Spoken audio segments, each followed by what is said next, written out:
Hey everybody, welcome back to the Print 3D channel. Today is November 25th, and that means day 329 of the 3DP 365 project.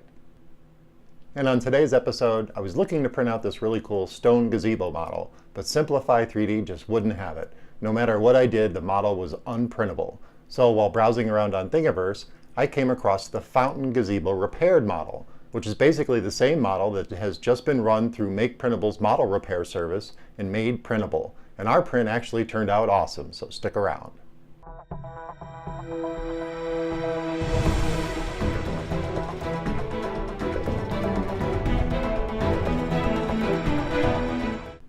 Hey everybody, welcome back, and thank you for joining me here for day 329 of the 3DP 365 project.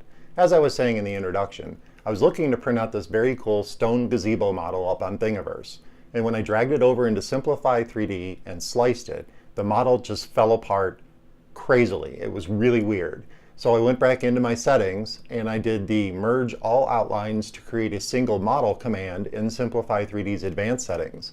And that didn't help either. There were still parts of the model that were still corrupted in my opinion. And it started to create a new surface area within the model that wasn't there before. So I went back over onto Thingiverse and I did a quick search for gazebo. And I found the Fountain Gazebo Repaired model, which is basically the same model that has been run through Make Printable's model repair service and fixed all the geometry errors. So that saved me a step. So that's what's really cool about Thingiverse and the 3D printing community and this open source Creative Commons system that we have in place, is that people will repair the models if there's problems with it, and they'll actually say stuff in the comments. And that's where I first was into the comments, and I noticed that Simplify 3D just wasn't having this model. So I went browsing around and I found a repaired model, which saved me a step. And that's very cool. When you browse around on Thingiverse in the comments section, it's really important that you do that before you print a model, because you might find out that the certain slicer that you're using or the model itself might have problems, and there might be remixes available. So this was really cool, and that's what I said, that's what I was saying that I really love about the open source Creative Commons system that we have in place, is that people will share the models out so you don't have to do all the work and fix things if there's problems.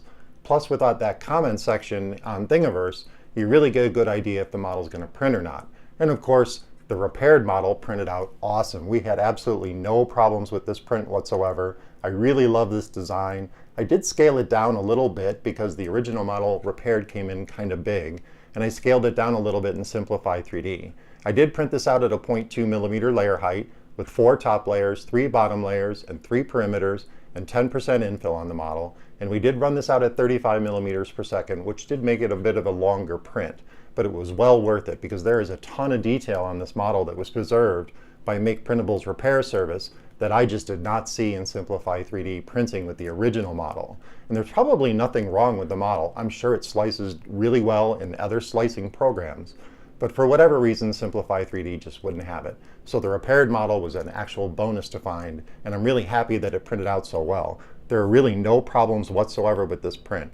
There are no blobs, there are no globs, there are no signs of over or under extrusion, there's no layer skips, and there's no layer shifts. And I was really worried about that because these arches print out really delicately, and they slowly build up, and there's a chance for an overhang here that could be a problem. And the inside of the model, now I don't think you guys will be able to see it, but I'll show you a little bit here in Simplify 3D when you're slicing it and you show the slicing preview. As you can see, it builds up really slowly from the top and creates its own roof. So there's no need for support material on this model too. So that was really cool too. So there's no scarring and there's no wasted plastic.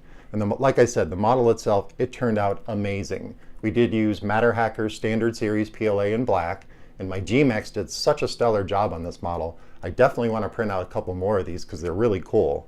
You can't really do anything with it. You can't slide in a light or anything here. You could, of course, you probably could print this out in pieces by slicing it in Simplify 3D, by lowering it onto the print bed and creating just a top for it, because there is a good space for it, like right here, where you could cut the top off and then you could put lights inside of it. But as a whole model, it's really, really cool. I mean, there's so much detail on here, and all the areas that I thought would be a problem with the print, there was no problems whatsoever. I mean, even the little spire on the top here, it's got a really nice point. All those little windows turned out really, really good.